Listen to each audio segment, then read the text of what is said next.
আজকে সেই wow weather, আর wow ওয়েদারে আমরা আবার বেরিয়ে গেলাম ঘুরতে। তো আজকে আমরা যাচ্ছি মা চন্দ্রিকা দেবীর মন্দিরে। এটা উত্তরপ্রদেশের লখনৌতে। লখনৌ থেকে মোটামুটি 30 কিলোমিটার দূরে বক্সি কা তালাব বলে একটা জায়গা আছে। সেইখানে একটা গ্রাম আছে কাতভারা। ওই কাতভারা গ্রামে জাস্ট গোমতী নদীর তীরেই এই মন্দিরটির বিশেষত্ব হলো রামায়ণ যুগে, মানে ত্রেতা যুগে, আহ, স্থানীয় লোকেরা বলে যে এই সময় নাকি লখনৌ শহরের যে প্রতিষ্ঠাতা ছিল সেটা হচ্ছে ভগবান লক্ষণের পুত্র রাজকুমার চন্দ্রকেতু। একবার উনি গোমতী নদীর তীরে ঘন জঙ্গল দিয়ে অশ্বমেধ ঘোড়া নিয়ে যাচ্ছিলেন, আর রাতের জঙ্গলে পথ হারিয়ে গেছিলেন। সুরক্ষার জন্য উনি দেবীর দুর্গার আরাধনা করেন। তখন দেবী এক অলৌকিক চাঁদের আলোয় আবির্ভূত হয় তাকে রক্ষা করেন। সেই কৃতজ্ঞতা স্বরূপেও চন্দ্রকেতু এখানে এই প্রাচীন মন্দিরটি তৈরি করেন, আর সেই থেকে এই দেবীর নাম হয়ে যায় চন্দ্রিকা দেবী। আমরা এর আগেও এই রাস্তাতে এসেছি। রাস্তা কিন্তু আগের থেকে অনেক ভালো হয়ে গেছে, অনেক পরিষ্কার, আর একদম গাছের ছাওয়ায় ভরা রাস্তা। ছাওয়ায় ভরা মানে আজকে ওয়েদারটাও সুন্দর ছিল, একটু মেঘলা মেঘলা ওয়েদার ছিল।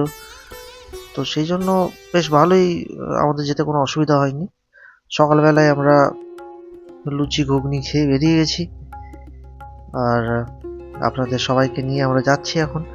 একদম সোজা রাস্তা, শুধু বক্সি কা তালাব যে জায়গাটা আছে ওইখান থেকে একটা ছোট্ট লেফট টার্ন নিতে হয়। লেফট টার্নে ওখানেই লেখা আছে যে চন্দ্রিকা দেবীর টেম্পল রোড বলে। তারপরে এটা রাস্তা চলে আসে, এটা গ্রামের রাস্তা।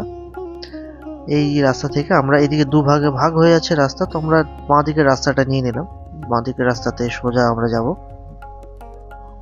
আর খুব একটা দূরে নয়, 30 মিনিট লাগলো আমাদেরকে মোটামুটি আসতে। 30 মিনিটের মধ্যে আমরা মেন মন্দিরে পৌঁছে গেছি। মন্দিরের আশেপাশে এত দোকান আগে ছিল না, এখন এত দোকান হয়েছে। আর আপনি কিন্তু, যদি আপনারা কখনো আসেন এখানে, যতটা পারবেন মন্দিরের কাছে রাখার জন্য, কারণ মন্দিরের কাছাকাছি আসার পর যখন রোদ বেড়ে গেছে, ধরুন খালি পায়ে যেতে হয়, তো খালি পায়ে রাস্তা এত গরম থাকে, এত গরম থাকে যে পায়ের তলায় ছ্যাঁকা লেগে যাবে। তো আমরা যা হোক করে জুতোটা রেখে আর দৌড়াদৌড়ি করে, ওদিকে দেখতে পাচ্ছেন লাফালাফি করছে গরমের চোটে। আর মন্দিরের ভেতরে অনেক দোকান আছে, তো এখানে সবাই আপনাকে অ্যাপ্রোচ করবে সব দোকান থেকে ডালা নিয়ে যাওয়ার জন্য। আপনি আপনার যেখানে সস্তা লাগবে সেখানেই কিনবেন। এখানে মিষ্টি তৈরি হচ্ছে, সঙ্গে সঙ্গে আমাদেরকে বললো যে সন্দেশ তৈরি করে দেবে, তো তৈরি করে দিচ্ছে। কারণ আমরা বলেছিলাম যে যেগুলো বাইরে থেকে পড়ে আছে আগের থেকে, তো সেগুলোতে মাছি টাছি যদি বসে, সেই জন্য আমরা বললাম সঙ্গে সঙ্গে তৈরি করে দিন। তো সেই সুবিধা এখানে আছে। আমরা যখন এসেছিলাম সেই সময় কিন্তু মন্দিরের গেট খোলেনি, মন্দিরের গেট কিন্তু পরে খুলছে। তার আগে আমরা একটু চারদিকে ঘোরাঘুরি করলাম।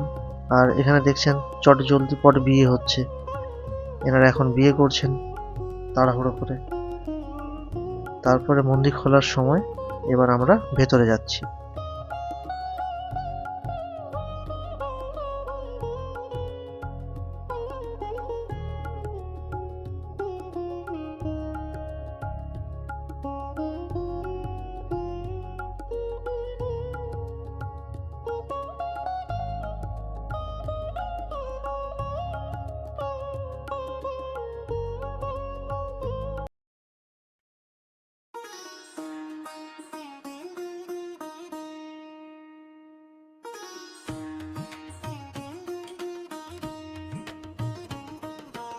তারপর দাপর যুগে, মানে মহাভারতের যুগ, সেই সময় ভগবান শ্রীকৃষ্ণের পরামর্শে ভীমের পুত্র, মানে হচ্ছে বার্বরিক, যাকে আমরা ঘটোৎকচের পুত্র নামে চিনি, তিনি এখানে এসে 3 বছর এই দেবী চন্দ্রিকার কঠোর তপস্যা করেছিলেন এবং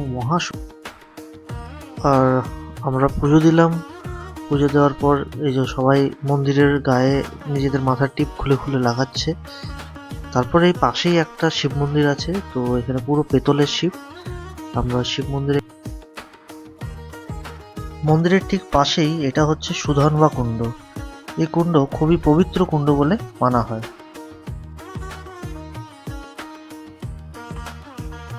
বিশ্বাস করা হয় যে এখানে স্নান করলে নাকি পাপ ও রোগের মুক্তি ঘটে। ইভেন স্কন্দ পুরাণ ওখানেও লেখা আছে এই মন্দিরের কথা। আর বলা হয় যে এলাহাবাদের প্রয়াগরাজ্যের সোমনাথ তীর্থে যেমন স্নান করলে বা ওখানে দর্শন করলে যে পুণ্য লাভ হয়, এই মন্দিরে দর্শন করলেও সেই পুণ্য লাভ হয়। এখানে প্রত্যেক শনিবার আর বিশেষ করে অমাবস্যায় এই জায়গায় প্রচুর ভিড় হয়, এই মন্দিরের কাছে প্রচুর ভিড় হয়। আর নবরাত্রিতেও এই মন্দিরে প্রচুর ভিড় হয়। মন্দিরে বিভিন্ন রকম অনুষ্ঠানও হয়, যেমন ওই বাচ্চাদের চুল কাটা, যে প্রথম চুল কাটা হয় বা যজ্ঞ করা হয়। আর মানুষ দূর দূরান্ত থেকে মন্দিরে আসে, দেখা করতে আসে মায়ের সঙ্গে। তো আসলে আপনাদেরও ভালো লাগবে, আপনারাও আসলে একবার ঘুরে যাবেন নিশ্চয়ই। তারপর আমরা বেরিয়ে গেলাম। সবাই তো প্রচুর খিদে পেয়েছে, তো যেহেতু আজকে সবাই ভেজ খাবে, তো আমরা এই যে দেখছেন সাউথ ইন্ডিয়ান ডিশ, 3জন সাউথ ইন্ডিয়ান বসে আছে, আর আমরা এটা অর্ডার করলাম। তারপরে আমরা ওখান থেকে বেরোলাম। আবার সেই ওয়েদার, সেই সুন্দর রাস্তা আর সেই সুন্দর আকাশের কালারটা আজকে খুব ভালো লাগছিল।